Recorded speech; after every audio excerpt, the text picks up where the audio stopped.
তাই যে আসছিল বলছে চা নেই। তখন সুমন নামের লোকটা আসে আর আমাকে চা দিতে বলে। আমি বলি আজকে চা নাই, অন্য দোকান থেকে খান। উনি আমার থেকে 1 প্যাকেট সিগারেট চাইলেন। আমি বললাম সিগারেটও নাই, অন্য দোকানে যান। উনি আমায় বলল সিগারেট তো দেখা যাচ্ছে, ওখান থেকে 1 প্যাকেট দাও। আমি বললাম আমি কিছু বিক্রি করব না, দোকান এখনই বন্ধ করে দিব। তিনি বললেন কি হয়েছে, কোনো সমস্যা? আমি কিছু বলিনি, চুপচাপ বসে রইলাম। আবার জিজ্ঞেস করার পর বললাম আমার বই কেনার টাকা নেই, অনেক কষ্টে ভার্সিটিতে ভর্তি হয়েছি। তখন তিনি আমার মুখের কথা কেড়ে নিয়ে বললেন তুমি পড়ালেখা করো? আমি বললাম জি, এবার ভার্সিটিতে ভর্তি হয়েছি। তারপর বললেন আচ্ছা চিন্তা করো না, আমি টাকা দিব। এরপর তিনি 2 ঘন্টা পরে এসে আমাকে 15,000 টাকা দিলেন এবং বললেন নাও বই কিনে নিও। আমি ওনার থেকে টাকা নিতে লজ্জা পাচ্ছিলাম, কিন্তু না নিয়েও উপায় ছিল না।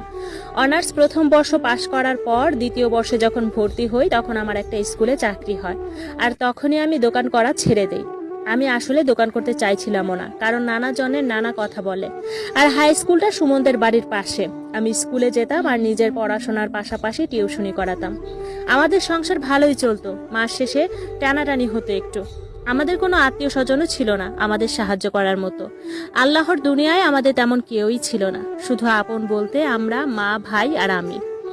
স্কুলে যাওয়ার সময় সুমনকে প্রতিদিন দেখতাম, তিনিও আমাকে দেখতেন। আমি তাকে সালাম দিতাম, এর বাহিরে